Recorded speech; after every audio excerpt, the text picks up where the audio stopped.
മദ്യലഹരിയിൽ അഴിഞ്ഞാടിയ മലയാള നടിമാർ. സ്ത്രീകൾ മദ്യപിക്കുന്നതിൽ എന്താണ് തെറ്റ്? ഒരു തെറ്റുമില്ല. പുരുഷന്മാർക്ക് മദ്യപിക്കാമെങ്കിൽ സ്ത്രീകൾക്കും മദ്യപിക്കാം. സിനിമാ നടന്മാരുടെ കാര്യത്തിലും സ്ഥിതി ഇതുതന്നെ. മദ്യപിക്കാറുണ്ട് എന്ന് തുറന്നു പറഞ്ഞ നടന്മാർ ഒരുപാടുണ്ട്. പരസ്യമായി മദ്യപിക്കുന്നവരുമുണ്ട്. അമിത മദ്യപാനം കാരണം മരിച്ചുപോയവർ വരെയുണ്ട്. കാര്യങ്ങൾ ഇങ്ങനെയൊക്കെയാണെങ്കിലും നടിമാർ മദ്യപിക്കുന്നു എന്ന് പറഞ്ഞാൽ അതെന്തോ തെറ്റായിട്ടാണ് പൊതുവെ ആളുകൾ കാണുന്നത്. സിനിമയിൽ പോലും ഒരു സിപ്പ് എടുക്കുന്ന നായികയെ വല്ലാതെയാണ് കാണുക.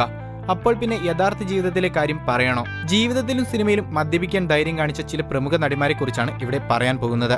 നിയമസഭാ മന്ദിരത്തിലെ ഹാളിൽ നടന്ന പരിപാടിയിൽ മദ്യപിച്ചെത്തിയാണ് ഉർവശി വാർത്തകളിൽ നിറഞ്ഞത്. ഇടതുപക്ഷ വനിതാ സംഘടനയുടെ ഉദ്ഘാടന ചടങ്ങായിരുന്നു രംഗം. ഉദ്ഘാടക കൂടിയായിരുന്ന നടി മദ്യലഹരി എന്തൊക്കെയോ പുലമ്പിയതോടെ പരിപാടി കുളമായി. മദ്യപിച്ച് പൊതുസ്ഥലത്ത് പ്രശ്നമുണ്ടാക്കിയിട്ടുള്ള ആളാണ് ദേവി അജിത്ത്. എന്നാൽ നടി ഇപ്പോൾ ഒരുപാട് മാറി. മദ്യപാനം നിർത്തി. സോഷ്യൽ ഡ്രിങ്കിങ് ചെയ്യാറുള്ള ആളല്ല ദേവി അജിത്ത്. ഒറ്റയ്ക്കിരുന്ന് മാത്രമായിരുന്നു കുടി. ഇപ്പോൾ അതും നിർത്തി. മകൾക്ക് വേണ്ടിയാണ് മദ്യപാനം നിർത്തിയതെന്നാണ് നടി പറയുന്നത്. മദ്യപിച്ച് പൊതുസ്ഥലത്ത് ഇറങ്ങുക മാത്രമല്ല, മദ്യലഹരിയിൽ വണ്ടിയോടിച്ച് കുഴപ്പമുണ്ടാക്കുകയും ചെയ്തിട്ടുണ്ട് സിനിമാ സീരിയൽ താരമായ സംഗീത മോഹൻ.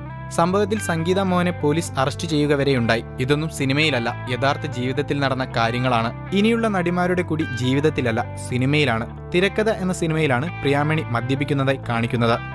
ഒരു മുത്തശ്ശി കഥ എന്ന ചിത്രത്തിലാണ് ഡബ്ബിംഗ് ആർട്ടിസ്റ്റും നടിയുമായ ഭാഗ്യലക്ഷ്മി കുടിച്ച് കുന്തം മറിയുന്ന സീനുള്ളത്.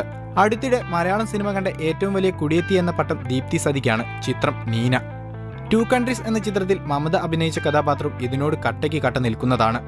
സാൾട്ട് ആൻഡ് പെപ്പർ എന്ന ഹിറ്റ് ചിത്രത്തിലാണ് ന്യൂ ഇയർ പാർട്ടിക്കിടെ ശ്വേത മേനോൻ മദ്യപിക്കുന്നതായി കാണിക്കുന്നത്. 22 ഫീമെയിൽ കോട്ടയം എന്ന ചിത്രത്തിലാണ് നായിക കഥാപാത്രമായ റിമ കനികൾ മദ്യപിക്കുന്നത്. കൂടുതൽ ഗോസിപ്പുകൾക്കായി ഈ ചാനൽ സബ്സ്ക്രൈബ് ചെയ്യൂ. ഗോസിപ്പ് ബസാർ.